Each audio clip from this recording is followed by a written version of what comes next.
اليوم سنتحدث في هذه الحلقة عن أبرز ما يحدث مع المنتخب المغربي لأقل من 17 سنة، بدءاً من الهزيمة الأخيرة أمام البرازيل، وصولاً إلى لائحة كأس العرب، مع تحليل تكتيكي وتطلعات مستقبلية.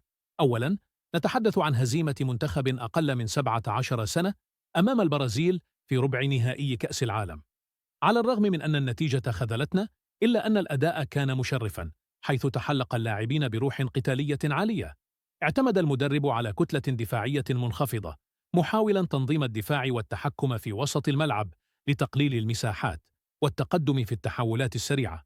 لقد حاولوا الاستفادة من الهجمات المرتدة، وهو ما ظهر في بعض الفترات، لكن الالتزام الدفاعي المفرط خلق عبئاً كبيراً، خاصة في اللحظات الحاسمة. في الدقائق الأخيرة، ومع تراجع التركيز الذهني، ارتكبت الأخطاء التي استغلتها البرازيل لصالحها. رغم ذلك، كان هناك وضوح في الإمكانيات الهجومية والوعي التكتيكي لدى اللاعبين، وهذا ما يمنح بارقة أمل للمستقبل. الخسارة ليست نهاية، بل درس مهم في إدارة المباريات أمام فرق قوية. إذا نظرنا لتحليل أكبر، نرى أن الخطة التكتيكية التي اعتمدها المنتخب لها إيجابيات كثيرة، لكنها تحتاج لتوازن أفضل. نظام 4-4 2 أو كتلة دفاعية كان يوفر تأمينا جيدا من الخلف، لكنه قلل من فاعلية الهجوم في بعض الأوقات. من جهة أخرى، عندما منح المدرب اللاعبين حرية أكبر، ظهر المستوى الهجومي الحقيقي لديهم في التحولات. الشوط الثاني أظهر أهمية الاستمرارية في التركيز، فكلما انخفض تركيز اللاعبين زادت المخاطر. هذا يعطي درسا واضحا: لا يكفي الدفاع فقط، بل يجب وجود خطة هجومية مدروسة مع مرونة لتغيير الأسلوب حسب الخصم. ننتقل الآن للحديث عن لائحة المنتخب المشاركة في كأس العرب.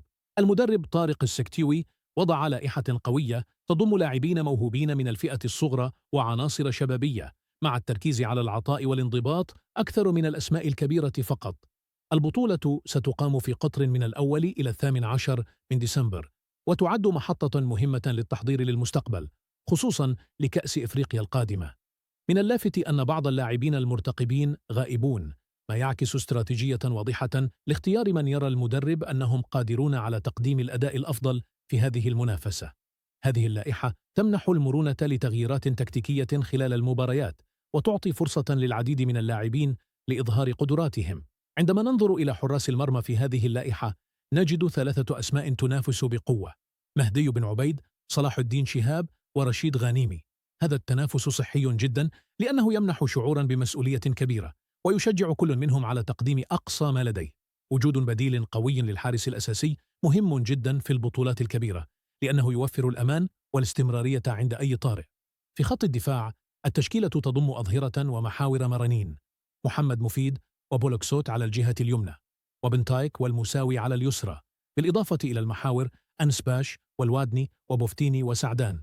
هذه المجموعة تعطي المدرب خيارات متنوعة لتبديلات ومواجهة أنماط لاعب مختلفة، سواء الخصم يعتمد على الهجمات عبر الأجنحة أو عبر العمق.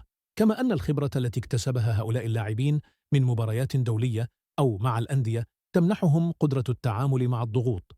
خط الوسط والهجوم في اللائحة يظهران توازنا جيدا. في الوسط هناك لاعبين مثل الحارمات، بوكرين، ربيح، المهديوي، الكارتي، زحزوح، طنان، وأيت أورخان، كلهم قادرون على صنع اللعب، دعم الهجوم والمشاركة في البناء. أما الهجوم، فهناك خيارات متعددة في قلب الهجوم مثل أزارو، تيسودالي، حمد الله، البركاوي، وهنوري، بالإضافة إلى لاعبين على الأجنحة مثل بن شرقي وأمين زحزوح، ما يمنح المدرب مرونة كبيرة في اختيار الأسلوب الهجومي: مهاجم واحد، 2، أو الاعتماد على الأطراف. والآن دعونا ننظر إلى الأهداف الكبرى من مشاركة المنتخب في كأس العرب والتطلعات المستقبلية. أول هدف هو اكتساب الخبرة والتنافس على مستوى عال، وهذا ما تحتاجه الفئة العمرية للارتقاء. هذه البطولة تمنح اللاعبين الجدد الفرصة ليظهروا قدراتهم ويكتسبوا الثقة. كذلك هي فرصة للمدرب لتقييم العطاء، معرفة من يصلح للبقاء في التشكيلة الأساسية أو من يحتاج مزيدا من التطور.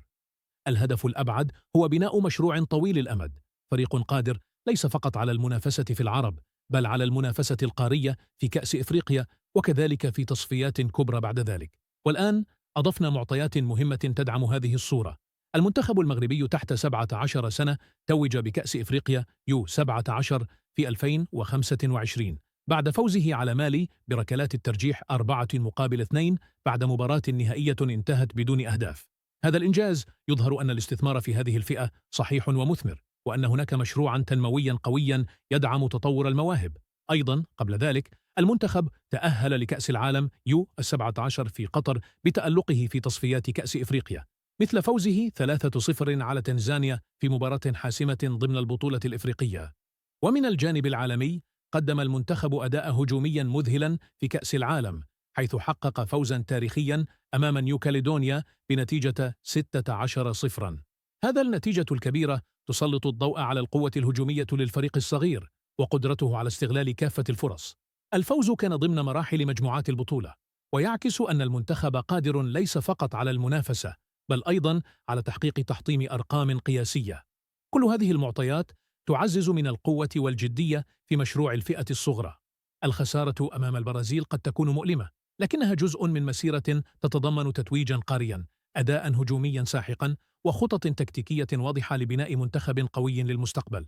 في الختام نرى أن الطريق ما زال طويلا، لكن المؤشرات إيجابية جدا. هناك خبرة دولية، إنجاز قاري، طاقات هجومية كبيرة، واستراتيجية صحيحة في اختيار اللاعبين. المستقبل يبدو مشرقا لهذا الجيل، والهدف الأهم ليس الفوز بمباراة واحدة فقط، بل بناء منتخب مستديم قادر على المنافسة على الألقاب الكبيرة. إذا أعجبك هذا التحليل، شارك رأيك في التعليقات. ما هي النقطة التي تراها الأهم؟ وما هي التوقعات بالنسبة لك للفريق في كأس العرب؟